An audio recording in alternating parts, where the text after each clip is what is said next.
All right, friends. Good afternoon to all of you. Namaskar, sabhi ko, and a very warm welcome to this 32nd in the series webinar on a very burning topic today. That is goods and service taxes (GST) issues and challenges.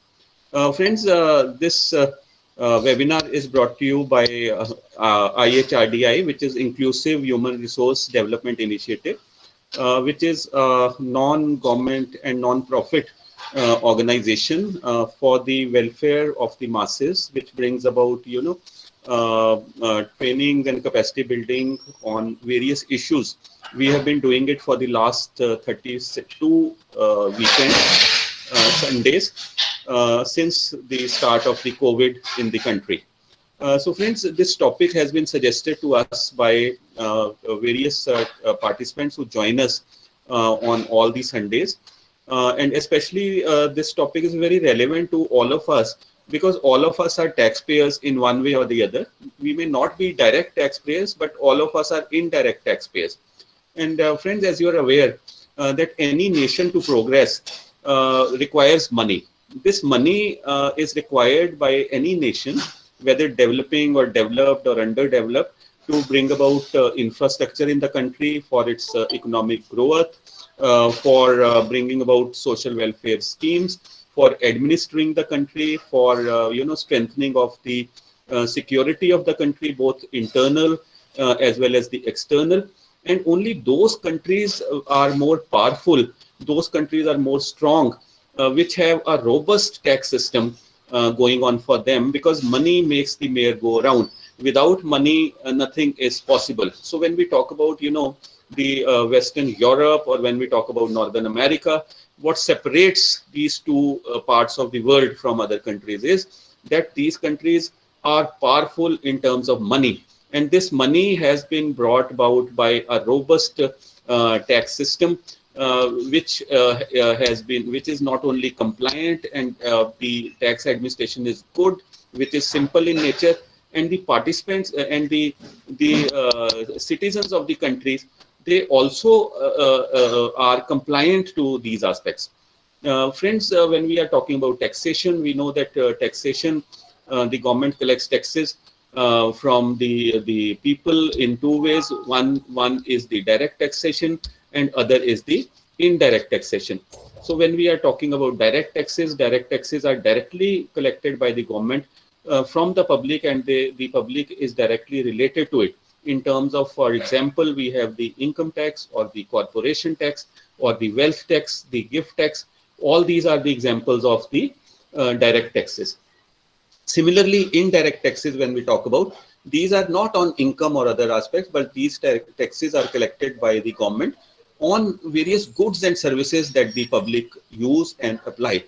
Generally, when we talk about, the tax administration system in this country since independence, when we got free and when we had our own system, which started off.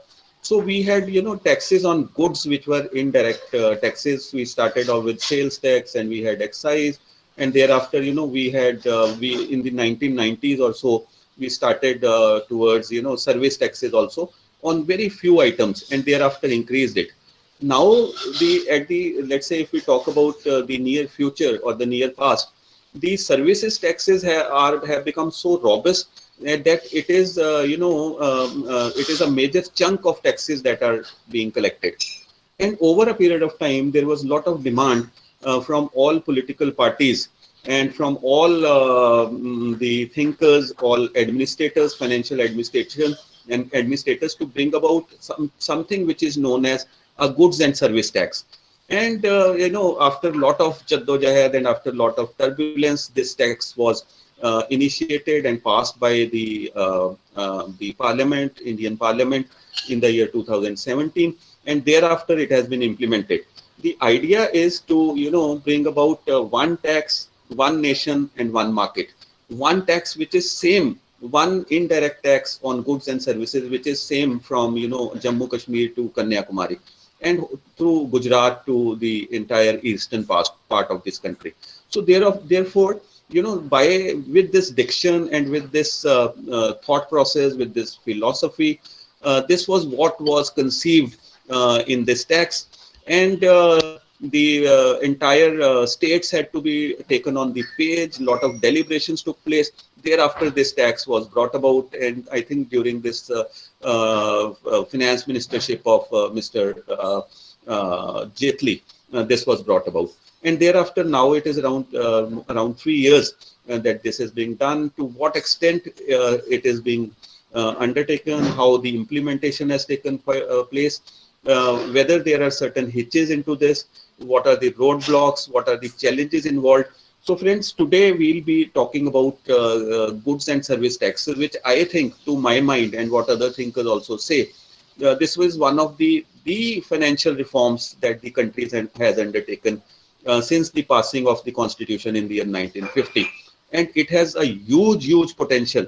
And if taken to the capacity, this tax can take up the country to very higher pedestals, because, as I said earlier, the money makes the mail go round. So if we have more money, we'll have better living styles, we'll have better for the economy, the growth is better, capital investment is therein, our defense will be better, our internal security will be better.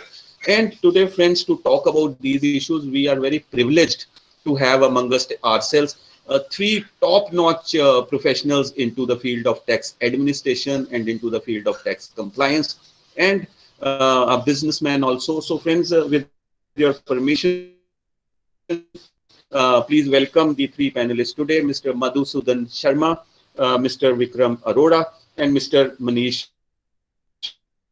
Poddar.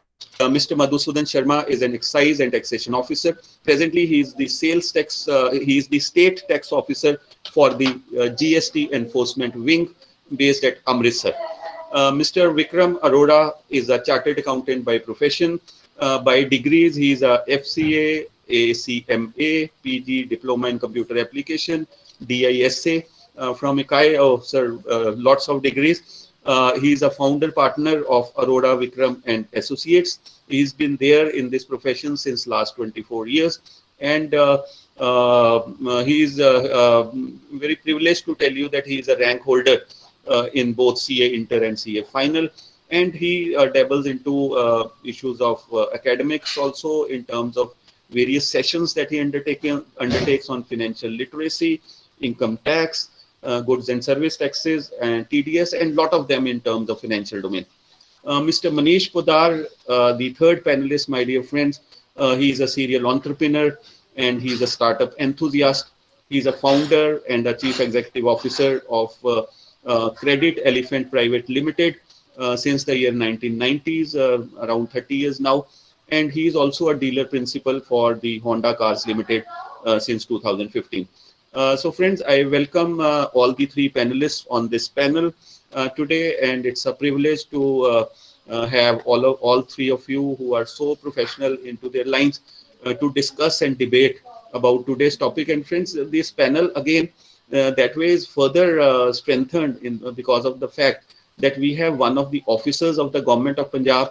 We have one of the chartered accountant who is into implementation of goods and service taxes, and we have a serial entrepreneur or a businessman who's applying goods and service taxes. So we'll have three stakeholders, different stakeholders, who will talk about their own ways, how this GST is important to them, what are the good points, what are not so good points, what should be improved, and what should be taken forward, and what is, how the way forward is from here.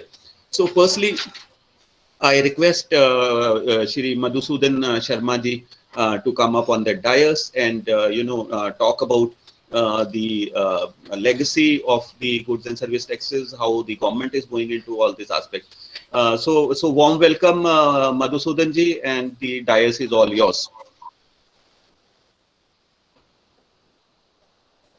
Thank you, Sanjeev ji, for creating such a panel and giving opportunity to discuss a very burning topic nowadays, and goods and services tax. Thank you very much. Good afternoon, friends. Dr. Sanjeev Chadha very precisely and very effectively has discussed and presented the goods and services tax concept of goods and services tax, which is a backbone nowadays, a backbone of the economy of our country. Talking about goods and services tax, we have to go back the taxation system, as the Dr. Saab said, after the independence, the sales tax and various taxes were introduced in the country, like excise, central excise duty were levied by the central government, various sale taxes were introduced by the various states. But the thing was, these taxes were not unified. Different states were levying different rates of tax on the same commodity.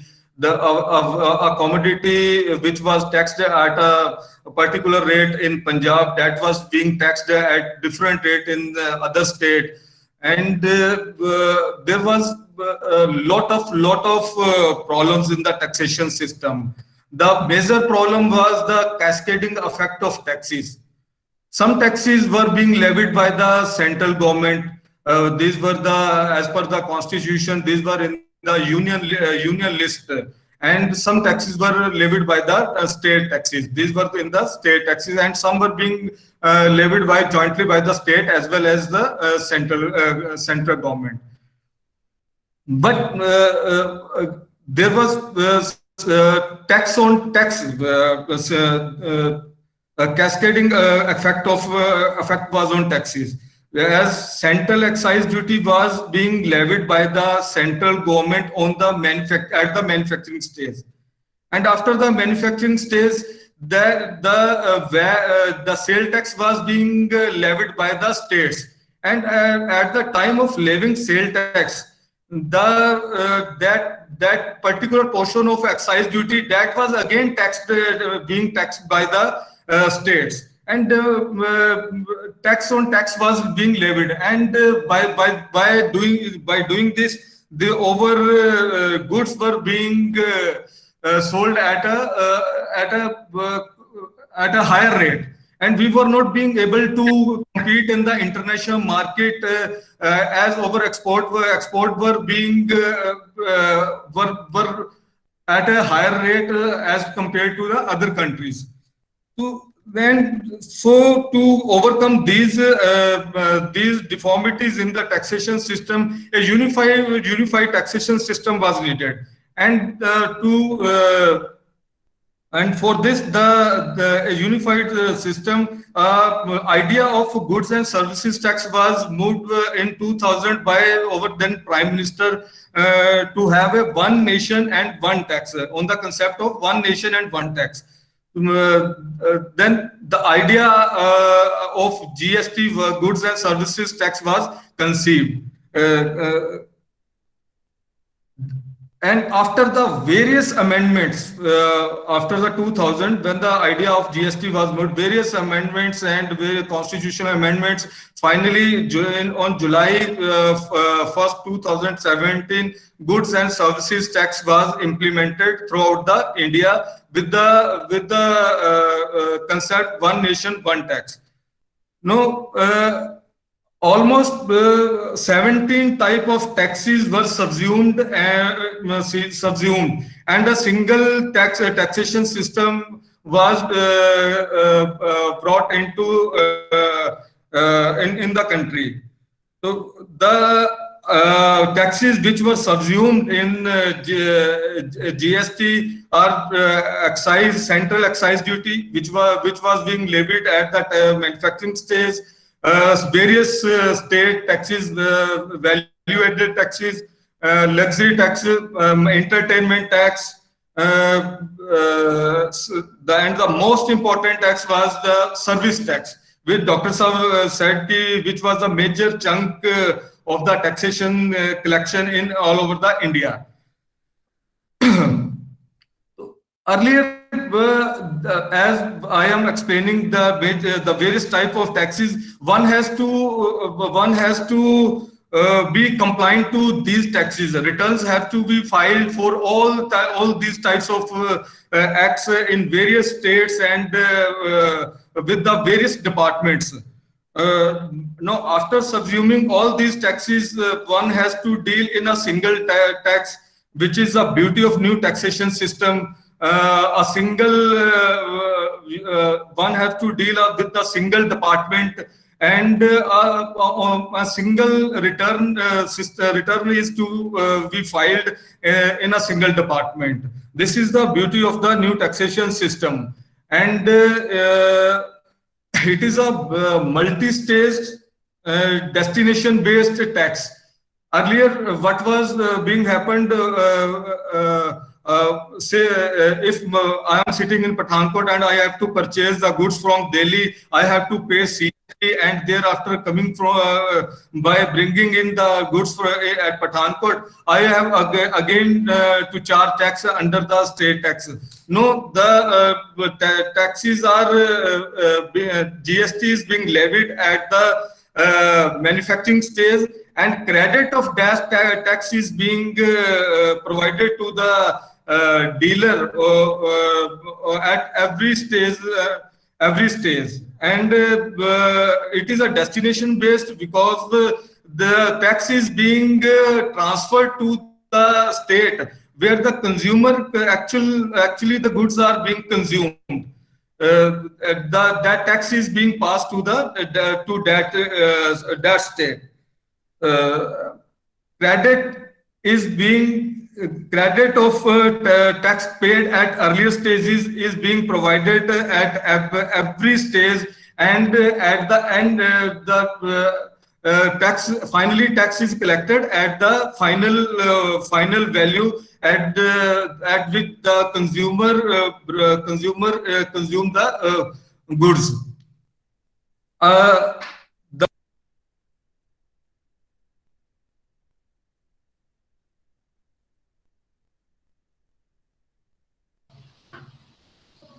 Madhusudan ji, you are not audible now. Your voice is not coming. No, sir. Am I audible? Okay, sir. Sir, am I audible? Now you're audible. Audible. Okay, sir.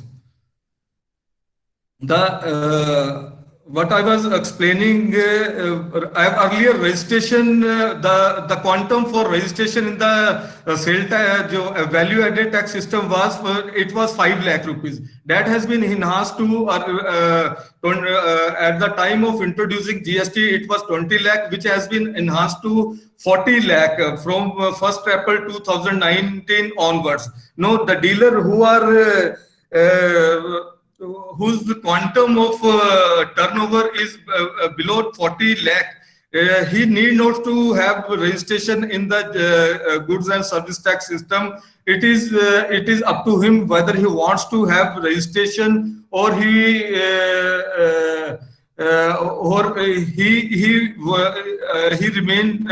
remains to be unregistered up to the turnover of 40 lakh. The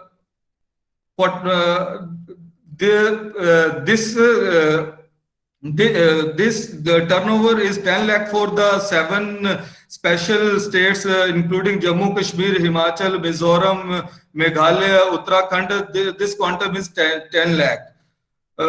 Registration system has been simplified. Earlier in the earlier tax regime, it was all manual. One has to come in the office and apply with the physical file, and physical interaction with the official was there, which has been removed in the GST system. No, one has to apply online system. Digitization of the taxation system is there. Without physical interaction, he applies for the registration on GST portal, and within a specified time, he got his registration without any intervention. If all his documents are correct, he gets a registration sitting at his own place. returns have been simplified in the GST system. Earlier, as I explained, there was one has to comply with the 17 types of taxes, and to comply these 17 types of taxes, one has to file return in each and every department. The department which deals with those 17 types of taxes. No, the single return has been. There is single return for in the GST system. One has to file a monthly GST return, and GS has to pay monthly tax with that return. So that compliance cost has been reduced. Earlier, most of the states had this ICC system. ICC means the various types of barriers was there. A truck which starts journey from Kanyakumari up to Kashmir, it takes around 14 days to reach Kashmir, because in every state he has to stop his vehicle at the barrier and has to produce his document and has to got stamped, and this burden has been removed in the GST. So logistic cost has been reduced in the GST system. For a single earlier, if the reforms is if taxation reform has to be brought, that has to be moved through assembly or parliament. No, but the GST council has been constituted in the GST system. This GST council is responsible for all the taxation reforms to be brought in GST system, and all the finance minister of the states, including union finance minister, are members of this GST council. And this GST council is every thing. If any problem, one particular state is facing some problem, that problem is to be discussed in a democratic way in GST council, and that GST council moves these things to the government, and that law is being framed in the parliament. So the democratics, every change is being brought by the democratic system. No,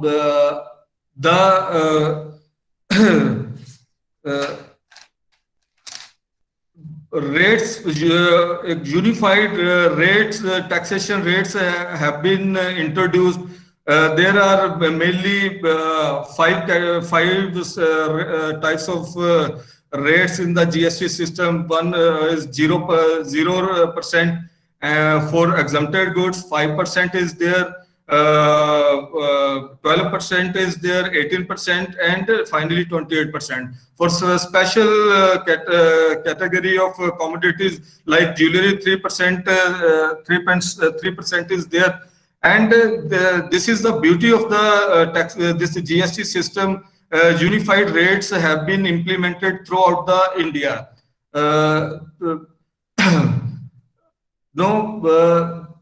If the interstate movement if interstate transaction is there, then IGST is being levied.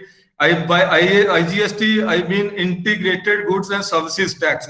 The rate which I have told, 5%, 12%, 18%, and 28%. These are IGST rates.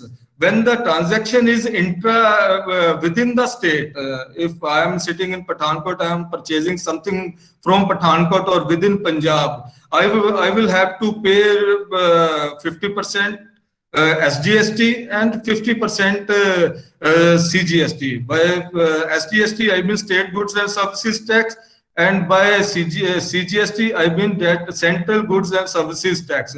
That 50% is for central government and 50% is for the states government.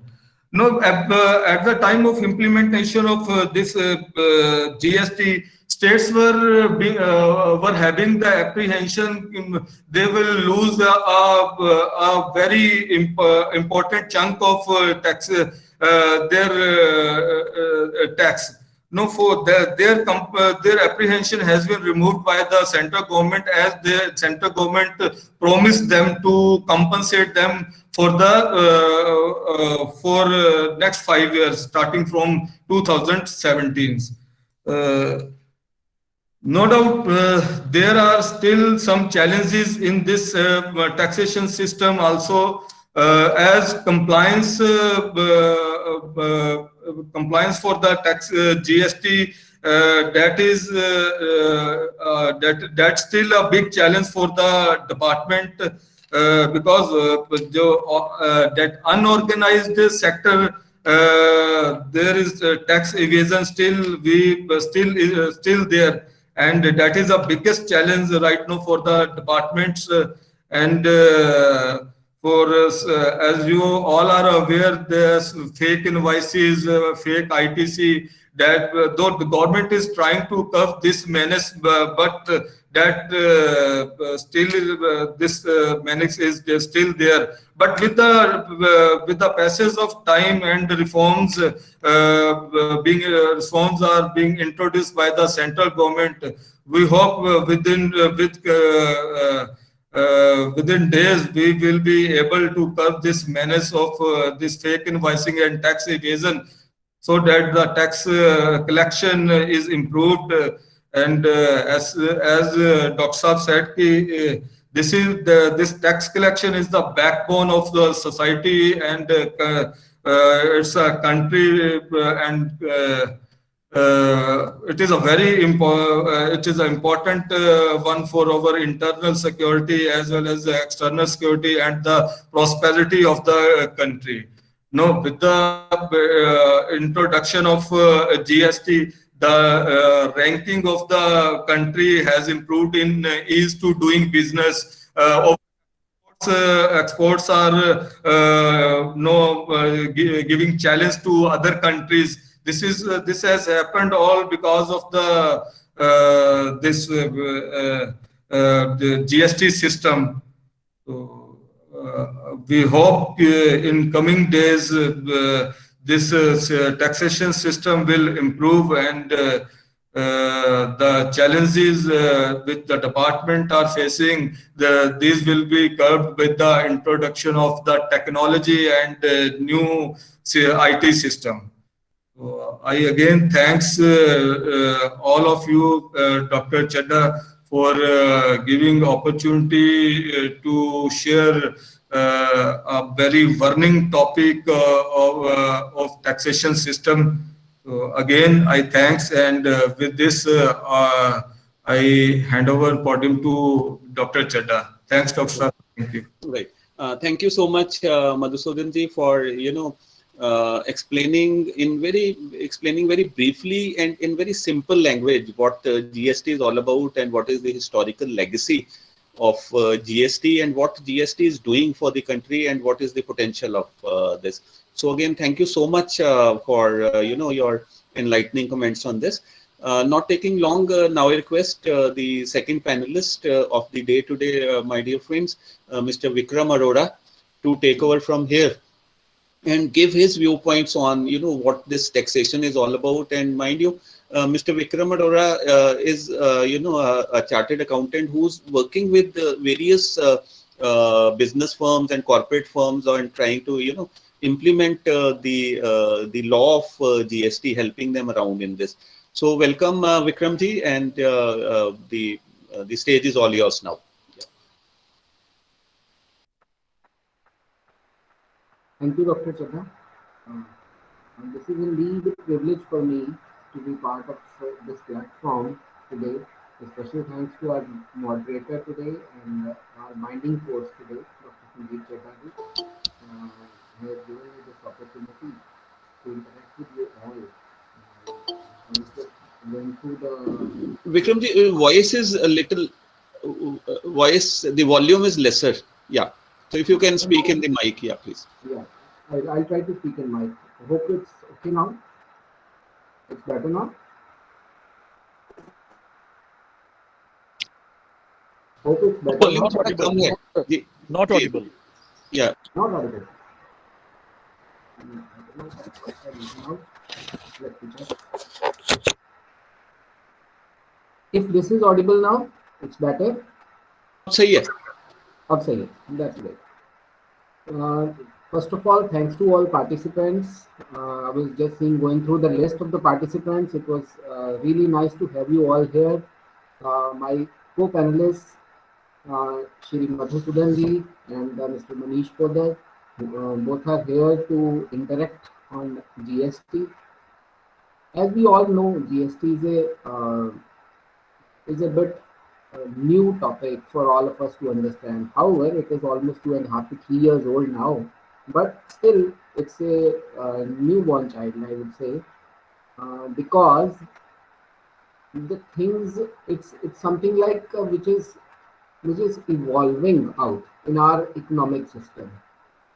As Madhusudanji told, it is backed by a very long interaction between the industry, between the all stakeholders, all state governments, central government, all stakeholders, a long interaction between all the parties, and then this law came into being. Even after implementation, there have been many issues, many problems, or many issues, or you can say many challenges which the country has faced after implementation and on month and month basis. On I would say on daily basis, there are new challenges, there are new problems, and people are trying to push up those issues, push up those matters with the state governments, with the central governments, and uh, on the other side also, the central government as well as state governments have been very responsive. They have been trying to resolve these issues very fast. Right. They have been trying to resolve it. And due to this reason, we can see from the fact that as far as my career of 24 years of practice goes, I have not seen any law having so much changes in such a short span of time. We have more than about 200 amendments as far as various parts, various sections, all small sections. We have got many circulars, we have got many notifications to make changes so as to make the life of every stakeholder of GST make life easy just for them. It's the background only. Let's discuss some of the key I would say topics before we go to on a deeper detail that we should at least understand before understanding a bit of GST. These are Madhusudanji has rightly told about GST Council. GST Council is a platform which is made of central government as well as state government ministries. All the people from ministry, the central government minister, the minister of finance minister, minister of state and finance, and then all the ministers in state governments.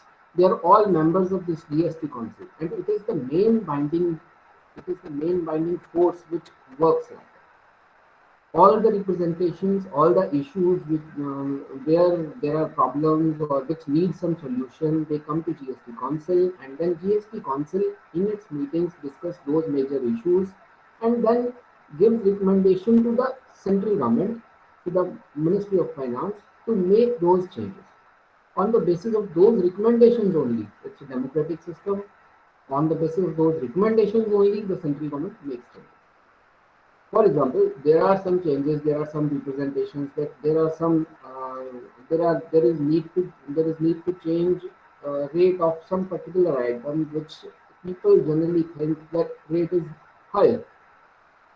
In those particular cases, representation goes, and then after a process, GST Council interacts, and then directs, or you can say advises government to make changes.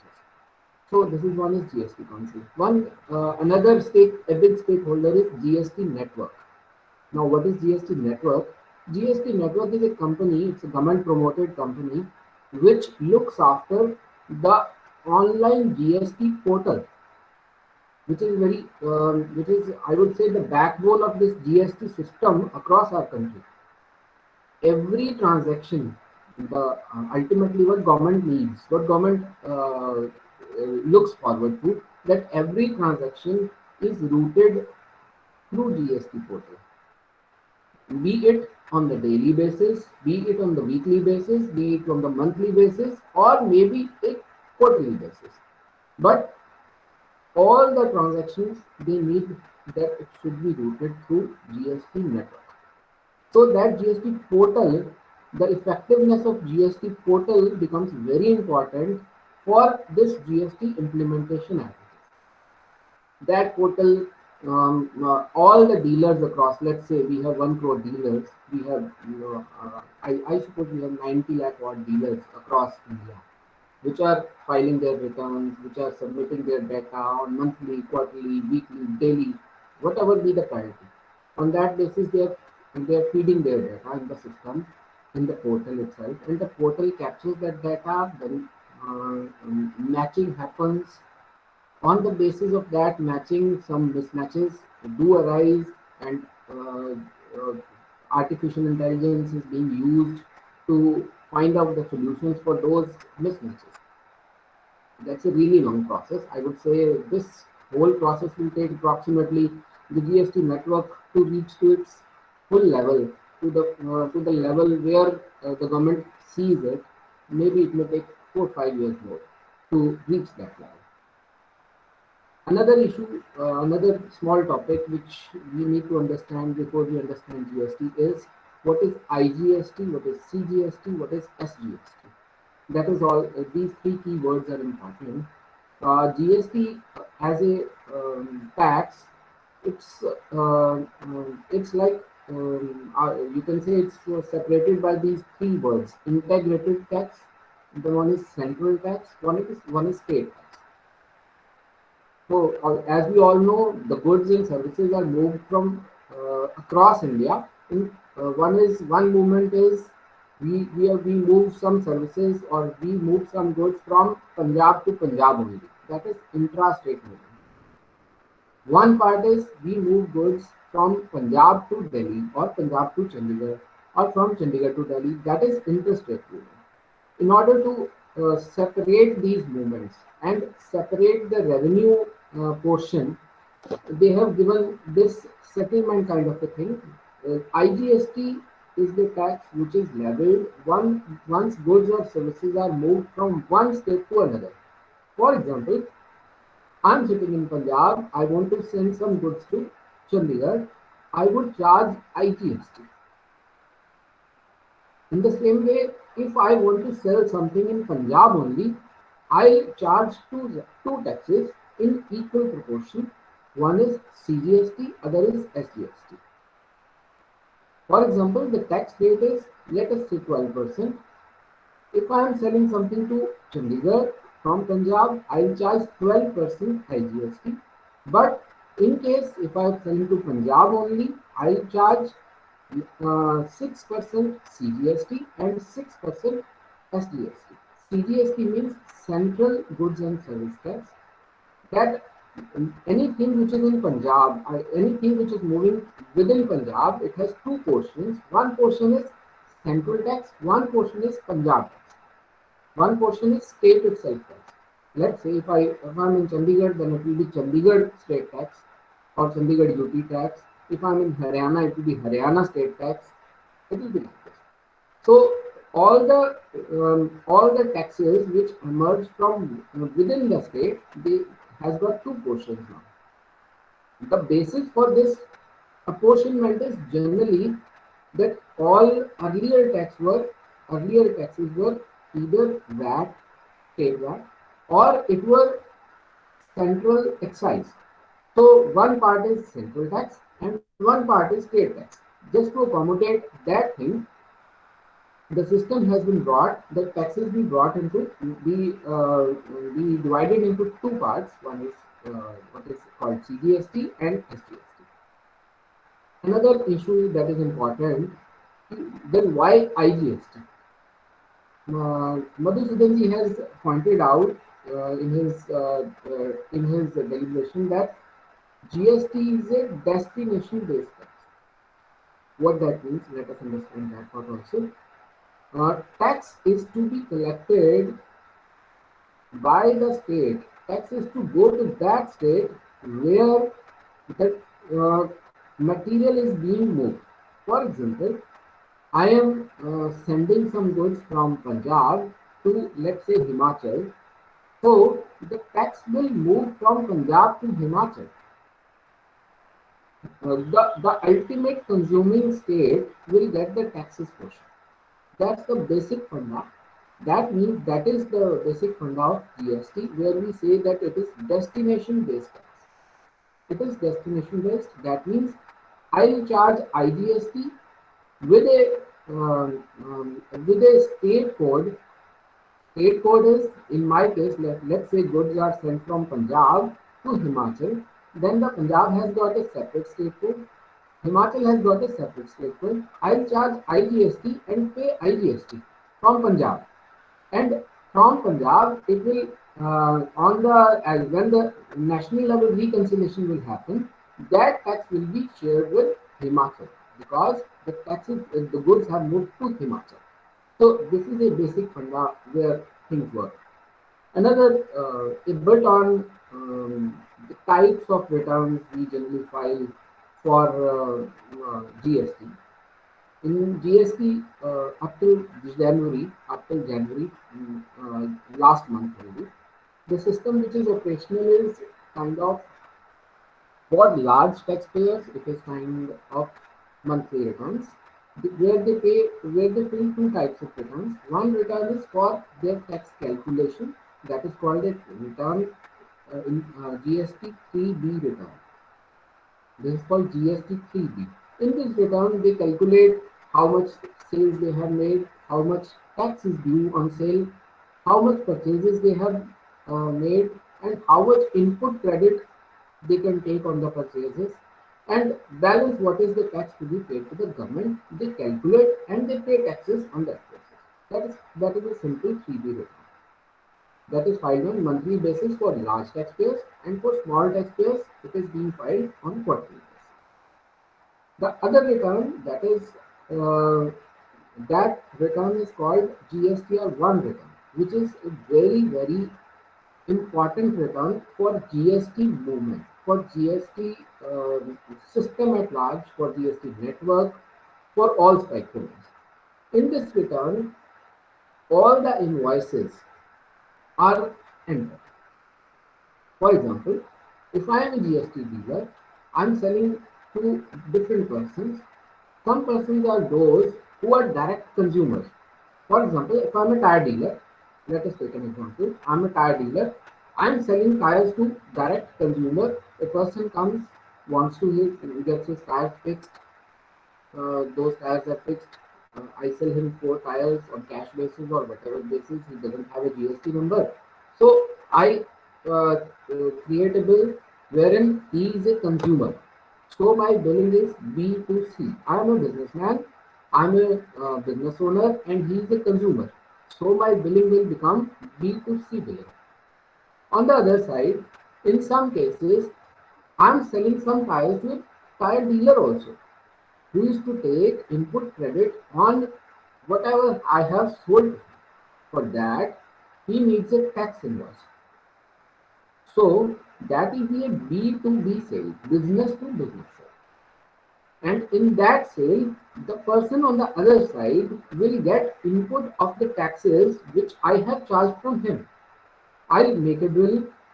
I'll say I sold him 10 tires, and let's say 28% GST, 28%, 14% CGST, 14% SGST, total bill, whatever. Let's say 28,000.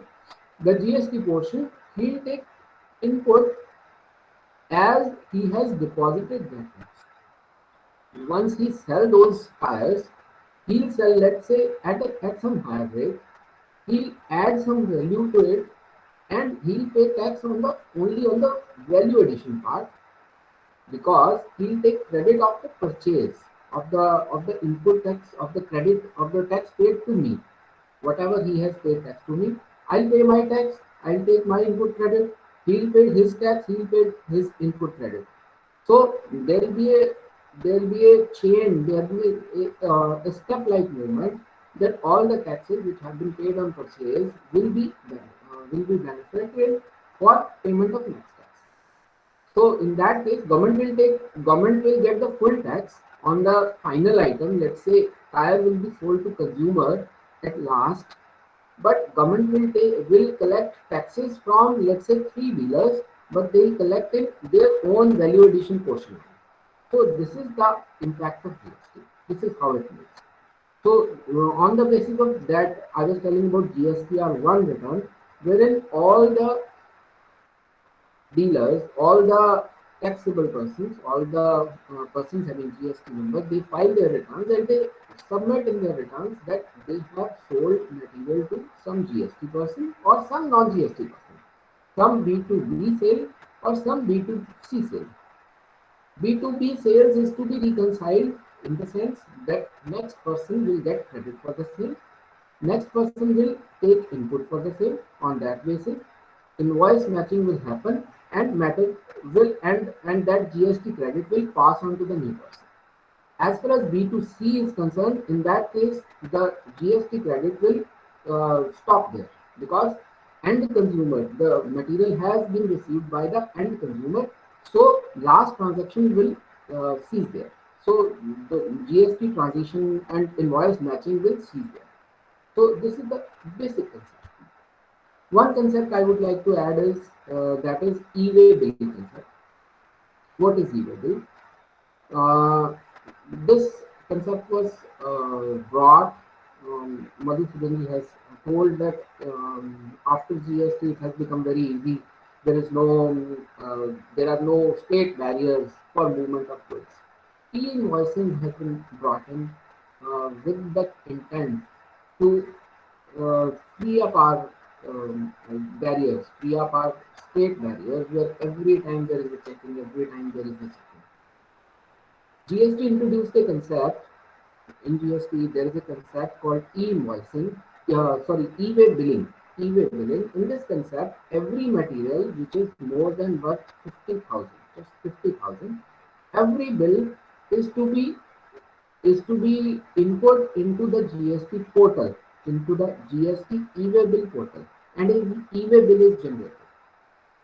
On the basis of that e-way bill, department has the GST network has got the full data that which person is sending material to which person. The transporters are also registered in the system, so that once transporters take the goods for their movement from one part to another part, it becomes very easy for them that which material they are taking, which material they are transporting, for which party, and who is the consigner, who is the consignee. Every detail is in that portal itself.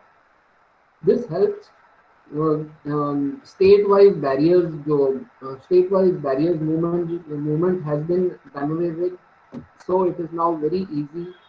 There is no checking at the barriers itself, and materials move without any barrier, to the destination. This saves a lot of time as well as energy as well as cost of logistics.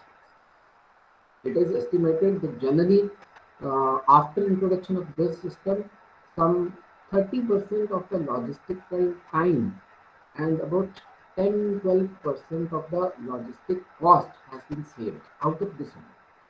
So this is a very, very big. These are the main points which I wanted that we should at least know, we should all know. There are some big hindrances and issues which I need to discuss. Those issues I would take one by one.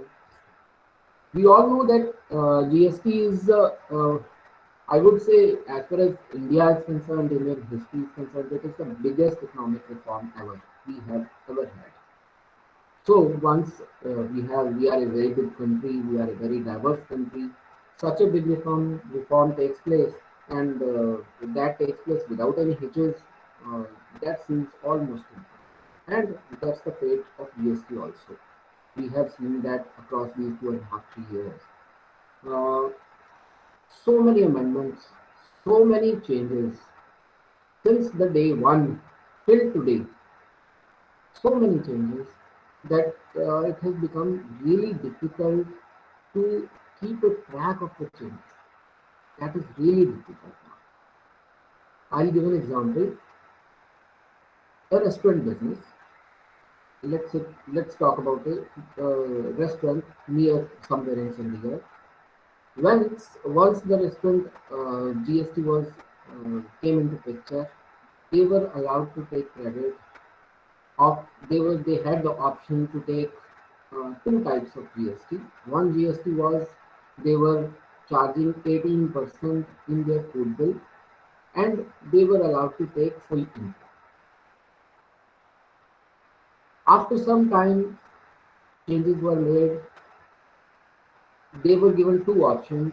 The other option was given wherein it was like they need to charge 5% and they won't be able to take any. After some time again, let's say 6 months or 7 months, another change came in which all the restaurants were restricted to take any input credit. And only what they could do is they could charge 5%. Now, this GST application on restaurant has again been changed for some hotels, which are some five-star hotels and which have rooms wherein per room charge is more than 5,000. There are different rules for them. For 7,500, there are different rules for them. So it is really cumbersome for business community to mark up wherein we fit, and we don't know exactly where to take input credit and where to drop. So these are the major challenges due to changes which are really hurting business. So that needs to be corrected at the earliest, and those changes are to be done once for all, and no further changes should be made as such. In the same line, there are many technical issues also during implementation. GST network, uh, which I said is the backbone of the system. GST network crashes many times. For example, one is to make a e-way bill. E-way bill is must for movement of goods from one area to another, from one place to another. Even if it is like just nearby shop, even then it is not. But if your system is not working, if the e-way bill system is not working, portal is not working, you cannot move goods.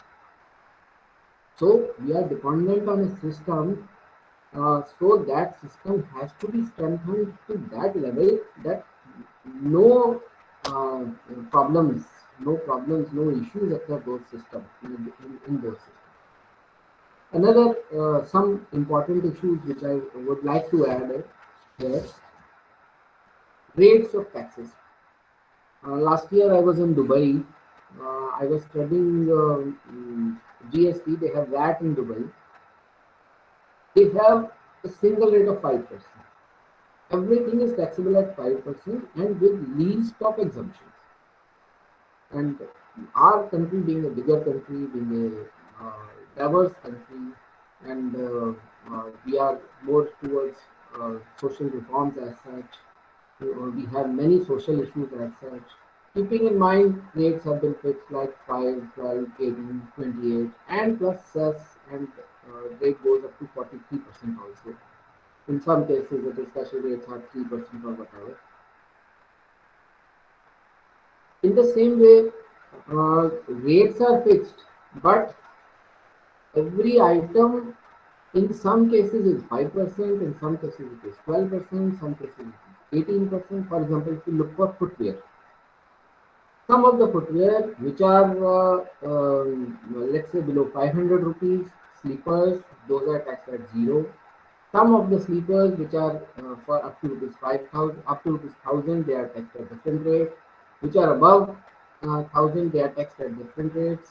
So it becomes really cumbersome for everyone to match up.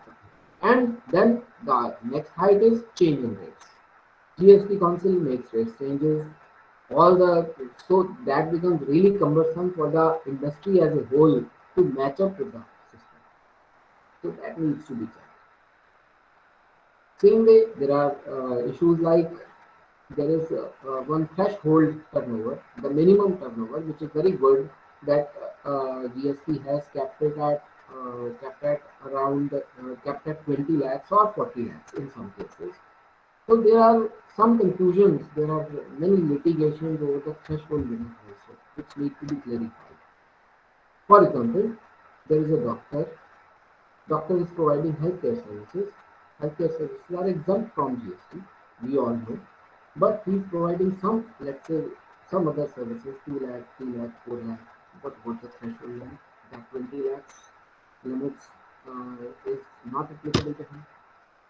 There are such many other issues which will go in deeper litigation over the years as these have not been clarified. Or even clarified, still they have many proportions which will go, many small transactions, many small proportions which will go in litigation and will take years to settle.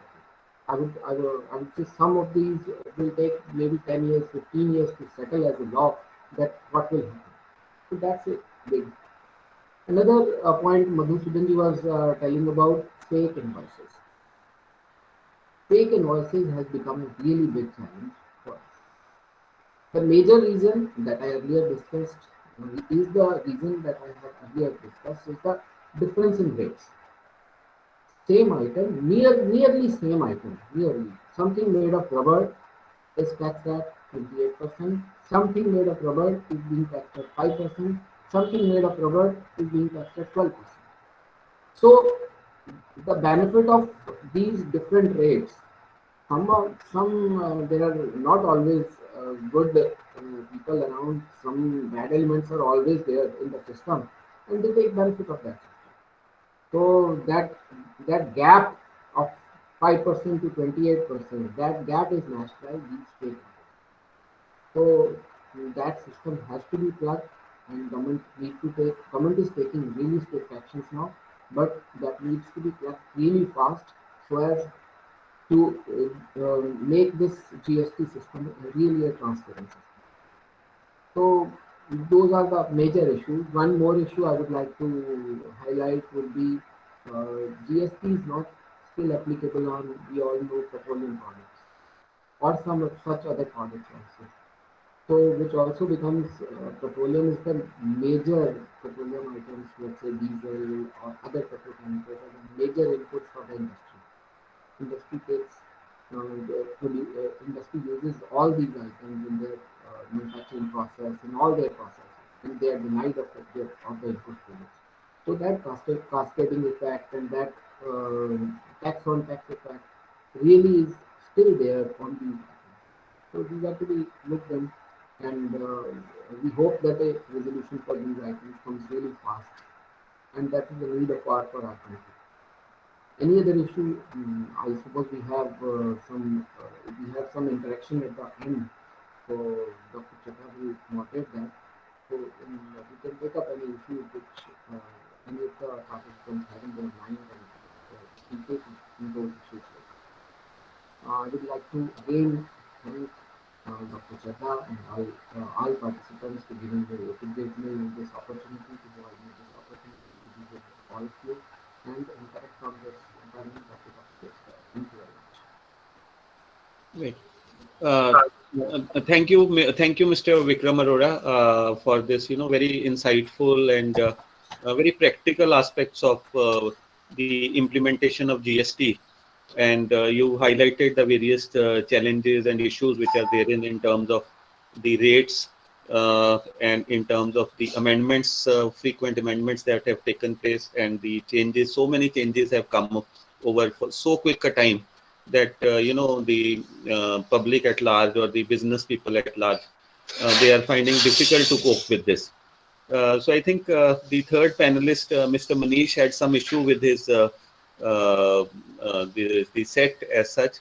So therefore, I think he is not there at the moment right now. So that gives us some time for interaction. So we have certain questions which came around in the chat box.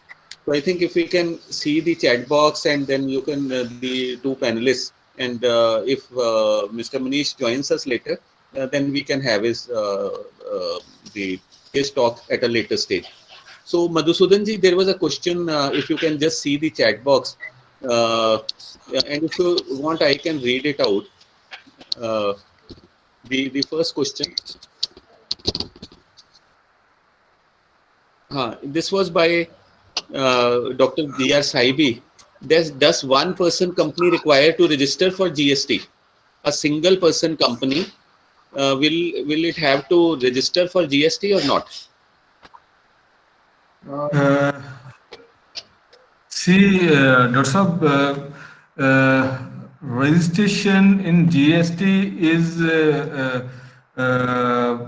has nothing to do with whether it is a one-person company or there are more than one person in a company, or it is being run by a single person in the capacity of proprietorship, or it is a partnership concern.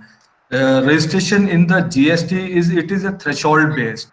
Once the threshold is crossed, as Vikram sir has rightly said, right now the threshold limit to get registered in the GST is 40 lakh for majority of the states. If and there are some riders with if 40 lakh is in those cases, if the person is not making a interstate sale. So if the person is making an interstate sale, then it is compulsory to have registration. Uh, for registration, there is a threshold limit, but voluntarily, if he want to pass on his ITC to his buyers, so he can have voluntarily registered. He can register himself voluntarily. So there is no such one. It is not dependent on the number of persons in the company. The registration in GST is always, it is based on the threshold limit. So I think you rightly explained. And just to add upon what you said, any business format could be in the form of either a sole proprietorship or a partnership or a company. And company generally could be, a private limited company or a public limited company. And generally, Mr. Vikram can correct me on this, that I think 7 people are required to form a company. Minimum 7, and they can go upwards. It's now one-man company, one-person company is also. That's a one-man company is also there. Okay. Generally, private limited company needs 2 persons. Okay, so the registration for GST is not dependent on the number of members or any kind of business forum that you are into it. It is dependent only on the turnover. So if the turnover exceeds 40 lakhs, then you have to register. So I think this is now, Mr. Vikram, if you can answer, there a couple of questions by Dr. Muhammad Suleiman. His first question is that there are many complaints about the GST rates for items produced by the state to states. There is no uniformity in the GST rates. I think we have already spoken about it, but just a line or two. I would say that the difference in GST Council, the differences in GST Council on the rates is because of the fact that in some states, let's say, for example, I'm based at Jalandhar. In Jalandhar, sports goods are something like which needs more attention. In some other state, in some other city, some other things may be of some more importance. So on that basis, states need some differentiation. But as of now, GST Council has not agreed to any of such differentiations within states.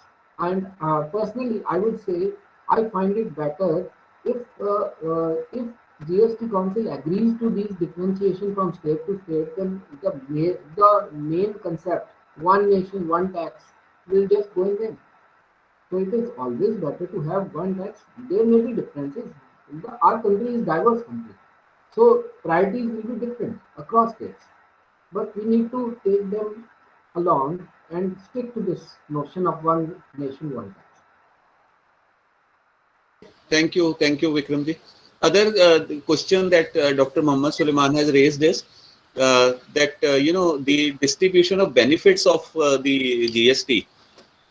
Certain state governments are raising complaints against the central governments that we are not getting the benefits that should have been accrued. What is your suggestion to end this stalemate? I think it's continuing in the newspapers also. Certain states, like especially those who are ruled by other opposition parties, I think Punjab also raised this issue. Yes, this issue has So I been. think, so your take on the issue, and then I would request Mr. Sharma also to go out this. Yeah.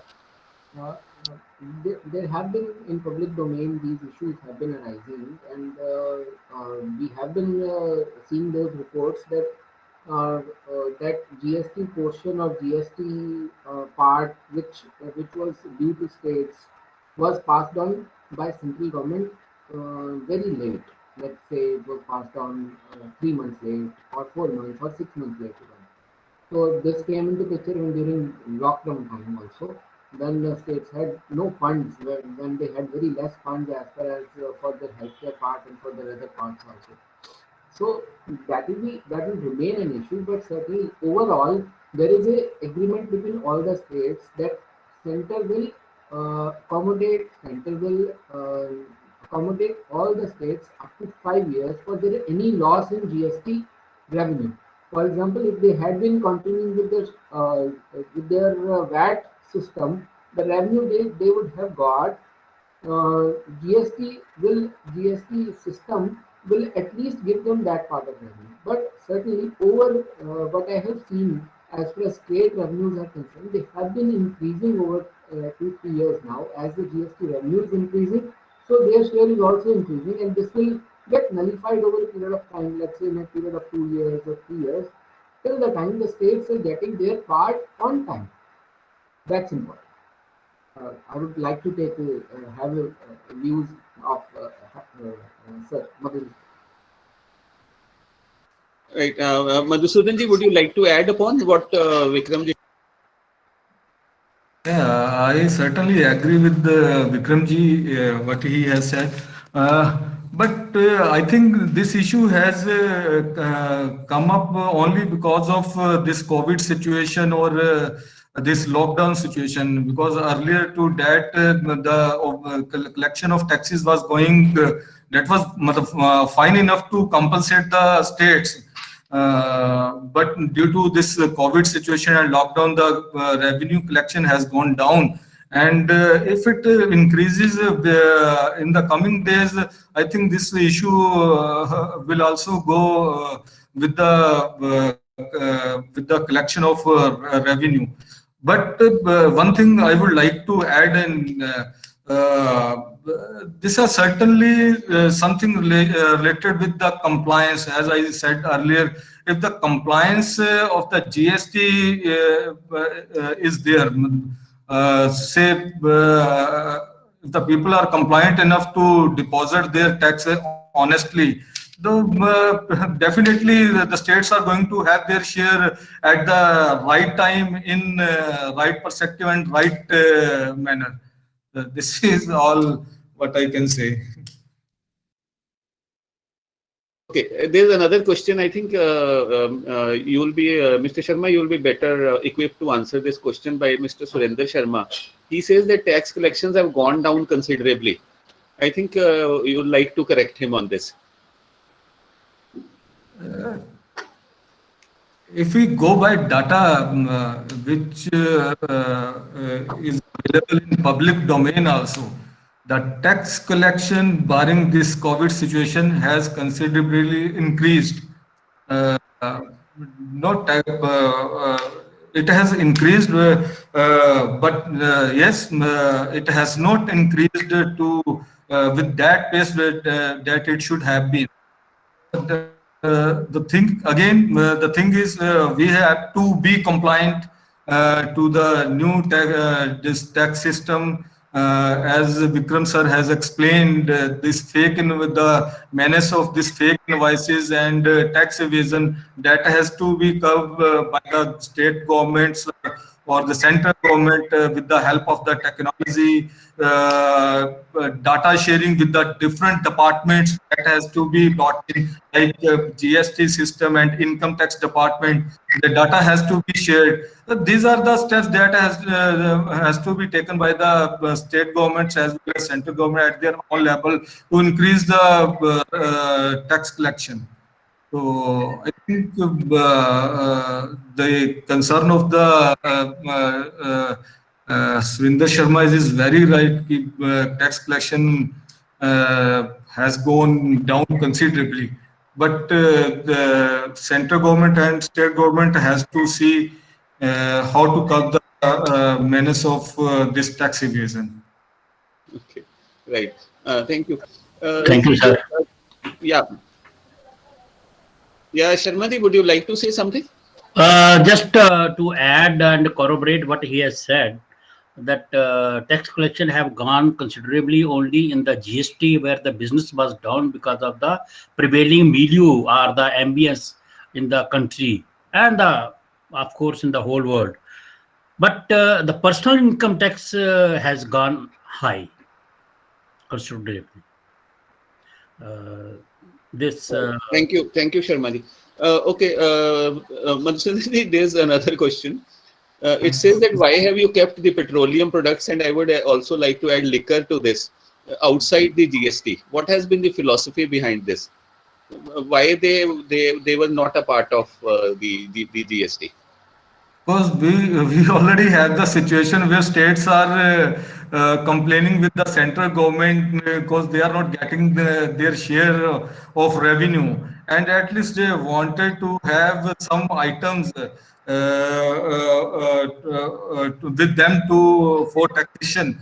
And liquor is one of the the major commodity. And as far as petroleum products are concerned, uh,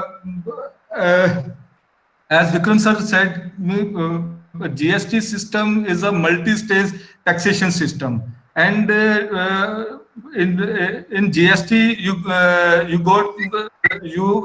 get the input tax credit for every item which is concerned with your business. And this petroleum products are a major chunk of your fuel and other things for every business. And if I think the idea behind not allowing the petroleum products into GST system is that the peoples will got this input tax credit on petroleum products, and the tax collection will go down. This is the only idea behind not adding the petroleum product into this GST system. This is my personal view.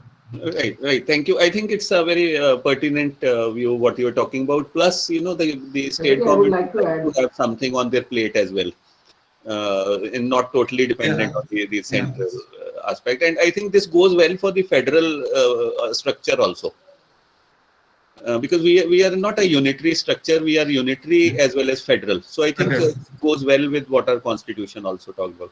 Now, I had a question which you were also discussing, and Vikramji was also discussing about these fake bills, fake IDs, and I would like to share, my personal experiences with you. While going for a renovation, so many a times we do not earlier we didn't take the bills, or it was under invoiced or whatever. But while I went this time, he said, "Sir, you will have to take at least 70% of the bill." That was plywood items. So I said, "What happened?" So he said, "Because of GST, we have to also show. Bhai, sanu bhi show karna panda hai. Bhai, hame bhi show karna padta hai. Bhai, at least 70%." So I was happy that bill, which earlier was around 10, 15 to 20%, now it has increased to 70%. So I would compliment you, and for a big quantum jump, I would say from 20 to 70. This is one. And the second, generally in Chandigarh, we go for, many a times on for this shopping binge. in these areas which are, you know, as like Shastri Market or others. So I was asking one of the ready-made garment manufacturers that you know, what is the GST collection and how you are going about this. He says it goes on like what it was earlier.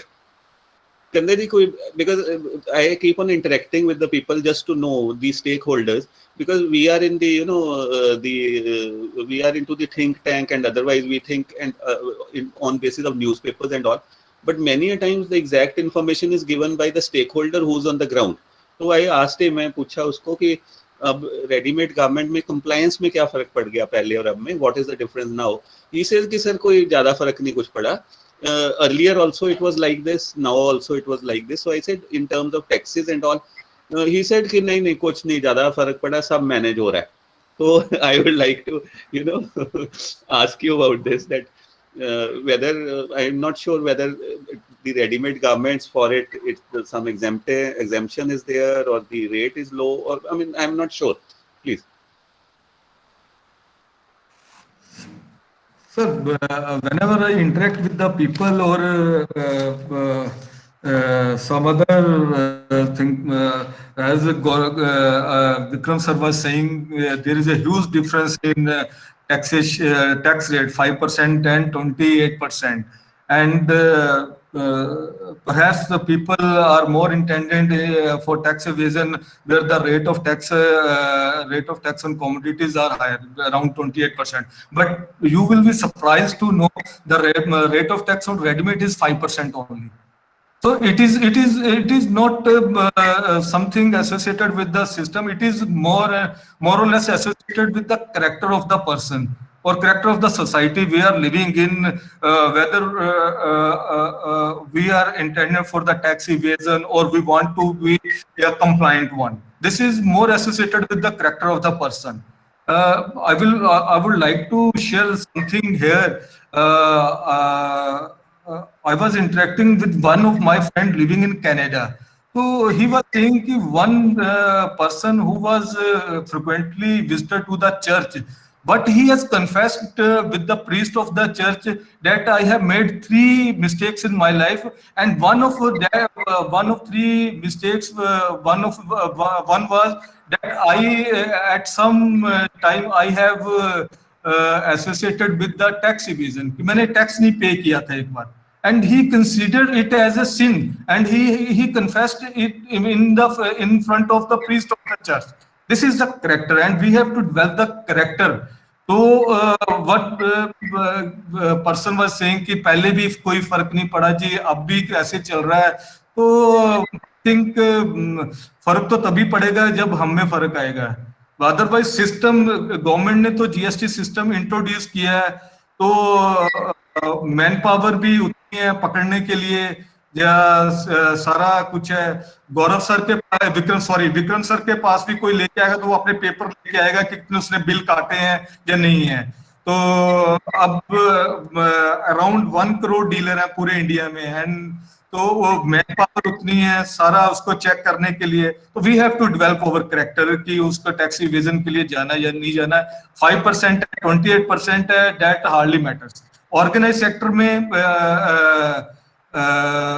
मतलब you will be surprised to know we are more compliant towards 20 with the commodities which are having the rate of tax 28% rather than this 5%. Tax evasion is more in this 5% and 12% and 18%. 28% वाली item में we are more compliant. That things are automatic. That are coming from organized sector. So, sir, in short, we have to develop our character. Right. No, very rightly said. I think you raised a very pertinent point here, that you know, the differentiation between the organized sector as well as the unorganized sector. The unorganized sector was totally out of the purview. Totally out of the purview. Now what has happened is that they are now slowly being brought in the purview. And I think basically this payment through the organized channels also will make a difference in the times to come. Payment through maybe the Google Pay or Paytm, and maybe the debit cards and credit cards also. Because the cash economy, I mean, this is my viewpoint, you can correct me on this. if we have lesser of the cash economy, the more of the thing will come into the organized part, and then more potential to raise the taxes. Vikramji? Very rightly said, sir. जो शर्मा जी ने बताया that the personal character is of utmost importance. Let's say if there is a businessman who wants to pay all taxes, the thing you were telling 70% tax, 50% of the bill and all that. The reason for all this is that he is procuring some material from some such person who is not going to pay tax. So it is a chain effect only. If I am not getting some bills for some items, how can I issue bills? So it is all based on a system, on a chain-based system, wherein I need to get all invoices. Once I get all invoices, I'll issue all invoices. So that becomes one thing. Plus, a person's own integrity, that all helps. Plus, one more thing I would like to add. In something about Canada was also brought into picture by Sharma ji. That was really nice. Why those things happen in Canada or some other countries? Why those countries are more tax compliant? One more reason is that they have tax benefits also. The person who is paying tax, once he feels like that I'll get some social security, I'll get some benefit out of this tax which I have paid in my life at any time, that will also have an impact on him to pay his taxes, to have to be more responsible on paying taxes. That will add an impact, and that thing I think so that may come in India in a period of, let's say, more 10, 15 years, and things will be more transparent.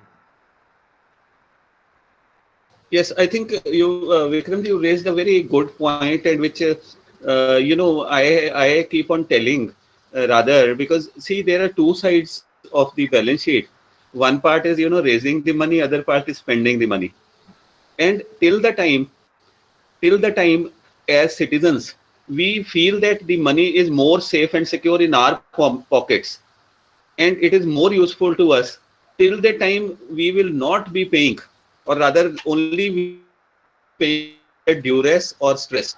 But once we start paying, and I have gone through financial and tax administration of various other countries, why the people they are willing to pay is, for a simple example, that for every 1 rupee that I give it to the government, I could get the benefits of 1.5 rupees.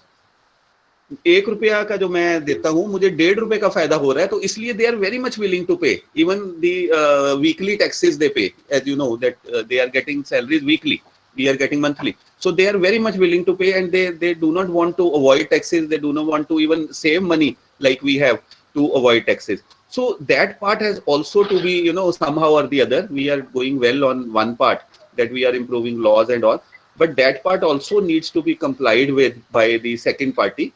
I think which will come over a period of time. Maybe that has to come. So I think very important part, and this about character and integrity part, that is also very important, because I think over a period of time, when the compliances increases, when it is difficult to get out of the system. I think in foreign countries also it has happened, because their technological part is so strong.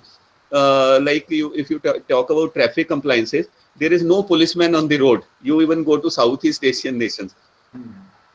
But they are so good in technology that why just you cross the line and somebody will appear, and there will be a challan, or it will be sent to your house, or whatever it is. So I think we are moving in that direction, but over a period of time it will take some time, because it's still in the transition phase, and till it is in the transition phase, we'll have to face all kind of problems which you were listing that people are facing as of now. Now another question is by Neha Midha, okay, that if two persons want to start a business by equal share, 50-50, is it mandatory for both to take GST number? So I think we have already answered, but if you just add upon, Vikramji.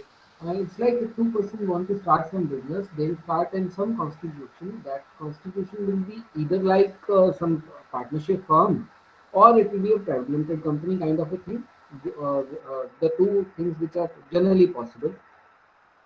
So in that case, in both the cases, it will be GST is PAN based. GST is based on PAN of the constitution. So if it is a partnership firm will have its own PAN. So it will be a GST number, it will be a GST registration of that partnership firm. In the same way, if it is a company, then it will be the PAN of the company will be used for GST registration. So it will, those persons will not be registered. It will be the company or the partnership firm which will be registered. Thank you. So it is based on company, and thereafter, based upon your turnover, 40 lakhs, which is precise. So one last question by Dr. G.R. Saibi again, that is not employer bound to render GST to his employees for rendering services? So this is philosophical. I would like to define the services here, which are taxable. The definition of services clearly excludes employer-employee services. The services of an employee, which are given to an employer, these are not in the ambit of supply for coverage in GST. So their services are actually not GST services. So if they are not GST services, there is no tax liability as such in that part. But for that, we get salary. I would like to add one thing. There is one advanced ruling now in regard to, for example, if any employee wants to give some notice period and wants to give salary of notice period back to the employer, in that case, GST is applicable now. As far as your part is concerned, I'm telling you that. Thank you. Okay, Manish not been able to join, and the time is also up. So I would request both of the panelists to give a last comment, very succinctly and briefly. Whatever you've talked about, maybe in a minute or so, so that the participants who have joined, they could be benefited out of this. You can very succinctly sum it up for what you've talked about. One more question, sir. So first, I think Mr. Vikram and Madhusudan. One more questions. I would like to. Let's say, while we sum it up, one more question from Dr. Mohammad Sulaiman. I think he set the ball rolling today, and we have not felt that the third panelist is not there. Yes, Dr. Okay, sir. Yes, sir. Can you hear me? Yeah. Yes, Dr. Can you go ahead? Yeah. Sir, there are certain items while fixing the rate. For example, cement price, GST is 28%.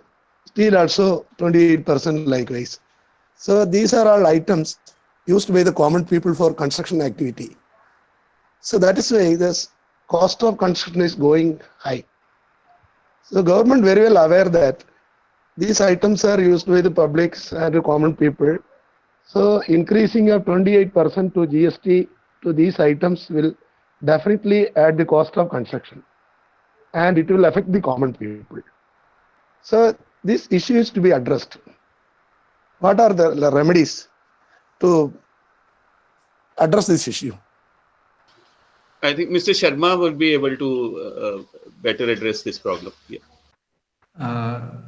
Doctor, you have rightly said the items of common use are being taxed at a higher rate of 28%.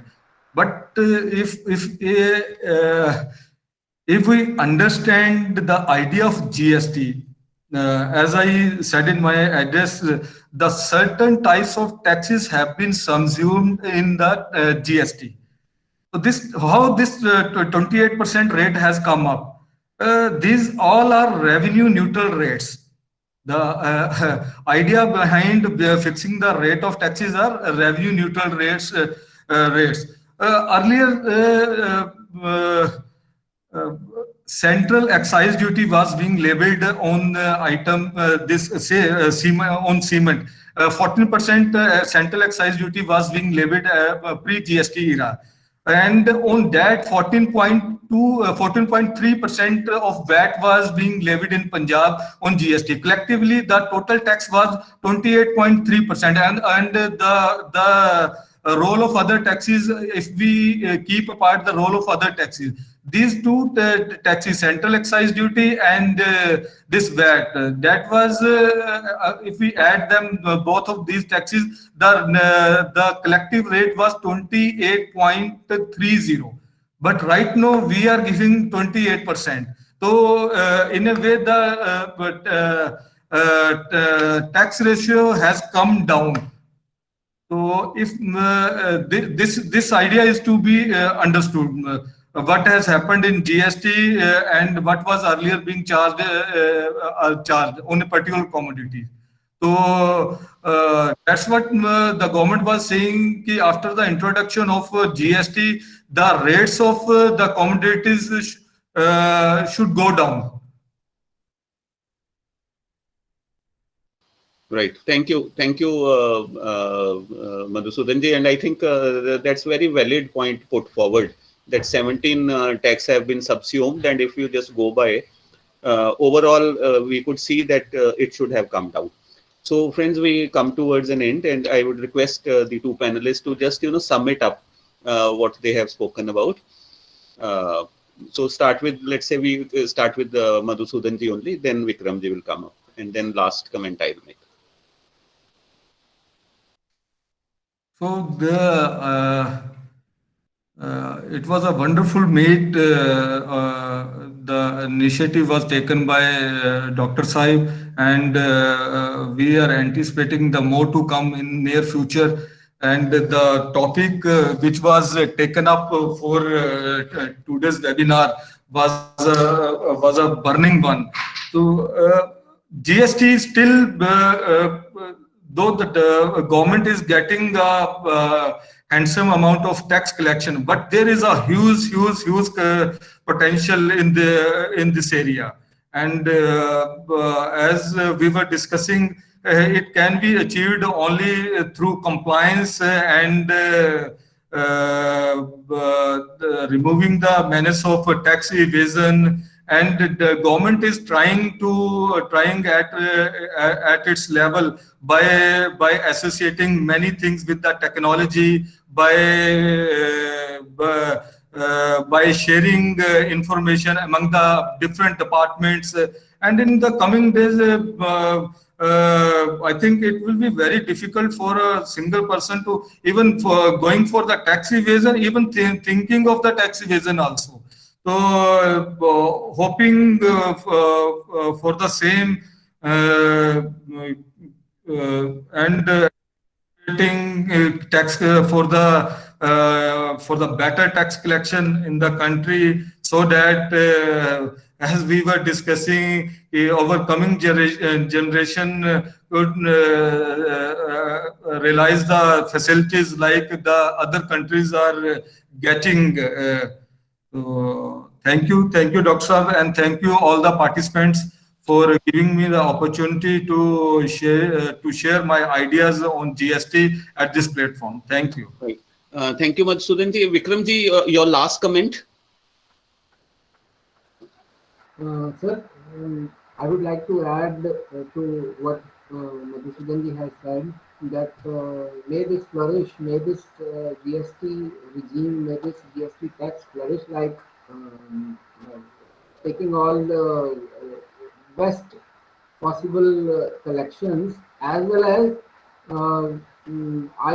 what I feel like that it should move towards a phase where it should be more of like easy business compliance. For ease of doing business, is a big stepping stone is needed, and as the GST is simplified, it will act as a stepping stone for ease of doing business as well. Because that is the real challenge which India faces now. The more it will be easy for us to do the business, the more it will be attractive for everyone to come here, and it will be a playground.